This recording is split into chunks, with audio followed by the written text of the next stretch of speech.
Hey friends, so I just realized that every single time I make these videos, what I do is I turn on this light but not the main white light that's in the center of the room. And I think it looks better with more lights, right? As opposed, if I only use these yellow lights and not the white light, then it's like the videos that I have been making, they're kind of yellow, I guess, right? So it's probably better to have more lights. I don't know. I'm experimenting with it, and I realized that I just don't think about lighting all that much because I'm just trying to get words out, right? That's the main thing on my mind with my YouTube videos. I'm trying to get content out in smaller packages. So I used to make like 30-minute videos, and now I'm trying to make like 5-minute videos, 8-minute videos, and get better and better at packaging these.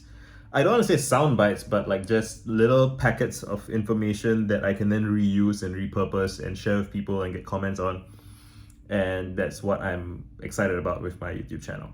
And I also have a TikTok that I mentioned earlier. And what I'm going to try to do is I'm going to try and squeeze in 30 minutes of video or 5 minutes of video into 1 minute of video. That's going to be more difficult, but it will force me to prioritize the most important things that I have to say in each video. So will be interesting. What else? I was on a podcast a couple of days ago and I was telling a story about myself and my ex-boss, and so that's the story that I want to tell in this video. And the thing is, I realized that in retelling the story multiple times, I have probably already changed the details of the story because it's like stitched together from multiple different experiences. Like my boss and I, we worked together for 5.5 years and I sat next to him every day. So it was like it's very, very difficult for me to describe in a few minutes what 5.5 years of sitting next to someone and having lunch conversations every day for 5 years does, right? It's difficult. And so the story that I tell is not, I'm not even 100% sure that it's exactly how it went down. And so it seems likelier than not that I've modified it in my memory somewhat, but it's like directionally accurate or spiritually accurate. So anyway, the thing I want to talk about is revenge, bedtime, procrastination. Oh, am I spoiling it? Well, it's in the title, so I'm gonna put it in the title, so it's already what you're expecting: revenge, bedtime, procrastination. Anyway, but this is a story about me and my ex-boss. So I loved him very much. Well, the love came later on. This is about the earlier part of our relationship where we were still, colleagues and getting to know each other. And I was late for a meeting once with him, and I apologized. And I remember that he asked, "Oh, why were you late?" And he asked in this very casual, curious tone, like, "Oh, why were you late?" Like he did not seem annoyed or frustrated or bothered by it, which was strange to me because normally if I would have, my mental model at the time was either the person's upset that you're late and they are gonna scold you or expect you to perform an apology, or they don't really care and don't really give a shit, which is what I used to be. I used to be kind of indifferent, like, oh, people are late, whatever, it's not a big deal. But he asked me, why are you late? And when I heard that question, while it was a little bit unrecognizable because the tone was neutral, it reminded me of all the times my parents asked me that, all the times my teachers asked me that, why didn't you do your homework? Why didn't you study? Why didn't you? And I asked myself that as well. I remember, jabbing at myself in the mirror, asking myself, why wouldn't you fucking study? And that question was not, it was like a rhetorical question, sort of, right? It was not a question looking for an answer. It was an accusation. It was a scolding. It was like, you do not study, you are a bad guy, bad person, right? You are deficient. Do something about it. Like it's implied, but it's just tone is so much of what happens there. And so I think what happens when I receive that question is it pulls out like a cached response from me. Like I expect that, oh, it's my boss, he's asking me why I'm late. He wants to hear an apology. That's my assumption. I was like, oh, I'm so sorry, I'm such a terrible person. Like, I don't think I said I'm a terrible person, but that's the vibe. That's how I felt. I felt like, oh, yeah, I'm sorry, what happened again? I was I woke up late. Like, I mean, I don't even know if I said I woke up late. I think I was just like, I'm so sorry, I missed it, I messed up. And he was like, no, I don't care about, I mean, that's fine, like, it happened, what happened, but like, why did it happen? Like, did you have an emergency? Did something go wrong? And I'm getting kind of ashamed slash embarrassed because I don't really want to be having this conversation. But he's being polite and neutral and nerdy. And I said, well, I woke up late because I went to bed last night. It's like, oh, went to bed late last night. It's like, oh, why did you go to bed late? You knew that you had a meeting this morning, right? And I'm like, now I'm like actively kind of squeaming, is that a word? Squirming. I'm squirming in my chair, right? And I'm like, I was playing video games last night. And he was still completely, he continues with this very neutral line of questioning. He's like, oh, okay, why were you playing video games last night when you know that you have a meeting the next day? And I'm just embarrassed and ashamed, and I'm like, I don't know, man. And then I'm like, sometimes I play video games at night. I wasn't thinking, it just happened. And he's like, oh, you should think about that, right? You should figure out why it is that you're playing video games the night before you have a meeting, and such that you sleep late and you wake up late and you're late for the meeting, right? Like, I don't care what you do in your time off of work, or he doesn't even care, how I spend my time at work, as long as I get my work done. Like, he's totally cool if I come to work and take naps and play video games at work, even if I'm achieving my results. But like, the issue here was that I was late for a meeting. So why was I late for the meeting? I was late for the meeting because I was staying up late, and so on and so forth.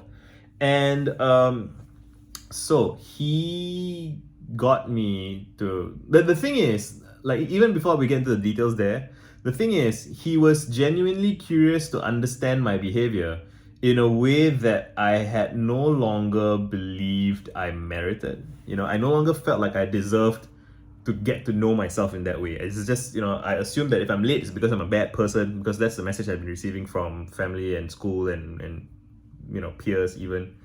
And he was the first guy in like 22 years of my life, I feel, who got me to investigate my own behavior. Like, I tried some journaling and reading and questioning and stuff, but here's the first guy who, in the middle of a conflict, right? Like, so I just fucked up. And in the moment that we are having in the moment that we're confronting the problem, we are discussing the situation. Like, that never happened to me before. And I didn't know how to deal with it. And I kind of froze. I kind of spaced out. I didn't really know what to say. I'm like, I kind of like make that face. If you've seen the GIF of the black lady who got caught cheating, there's this GIF on like a TV show or something, and she just kind of like she freezes. And I relate to that. I remember freezing when I get caught. And it's interesting to contemplate, why do you freeze? And the way I see it, it's because there's at least two parts to the self, right? There's the conscious self, subconscious self, the ego and the I, whatever, however you want to split it up. And revenge, bedtime, procrastination, or like playing video games late into the night when you have a meeting the next day, is a part of yourself, a subconscious part of yourself, taking revenge on the conscious part of yourself, right? Because the conscious part of yourself is the authoritarian, is the tyrant, is the one that sets the schedule and decides what's going to get done, screw what anyone thinks, anyone being the subconscious.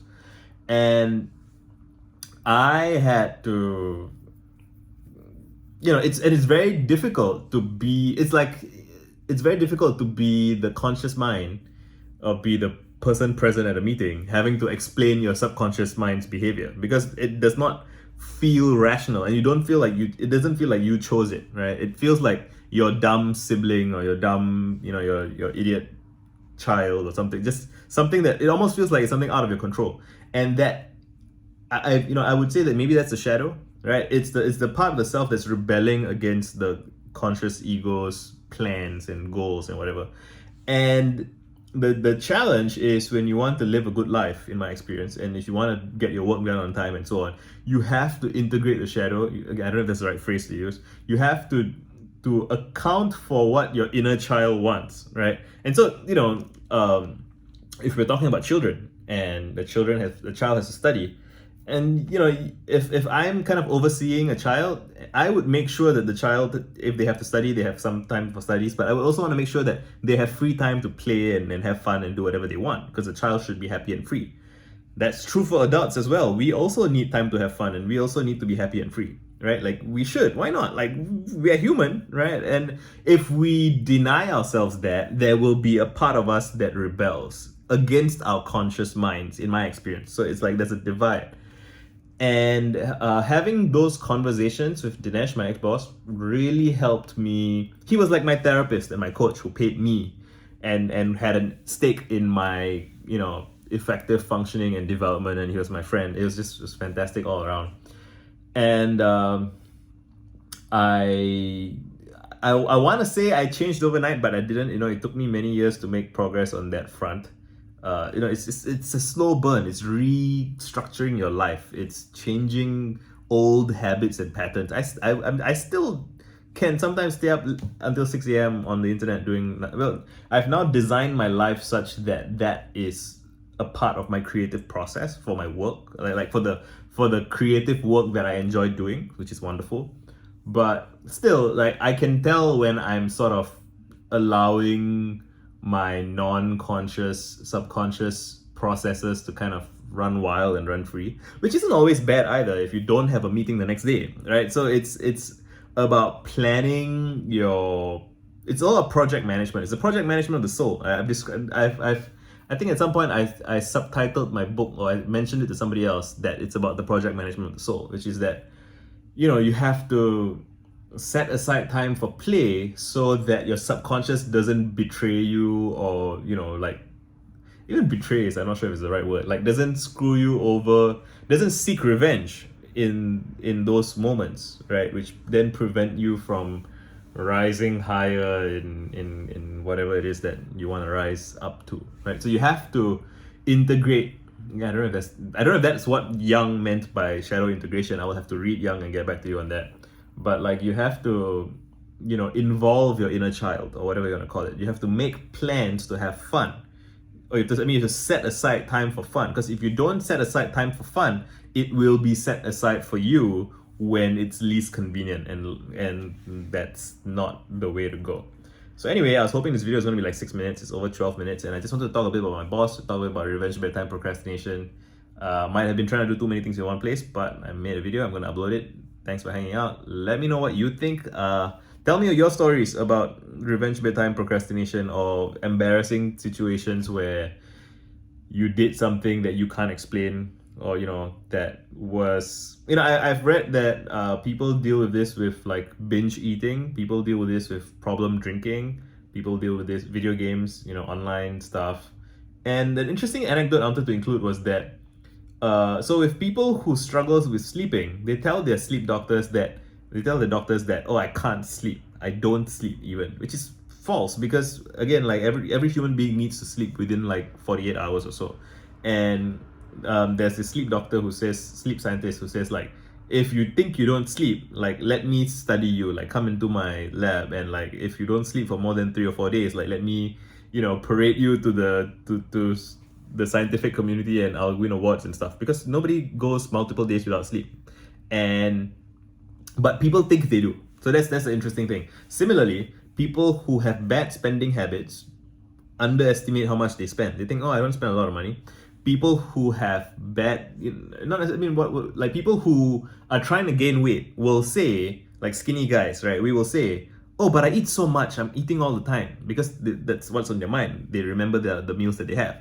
But if you actually track what they eat, it's less than they think it is, and it's not enough of a caloric surplus to help them gain weight.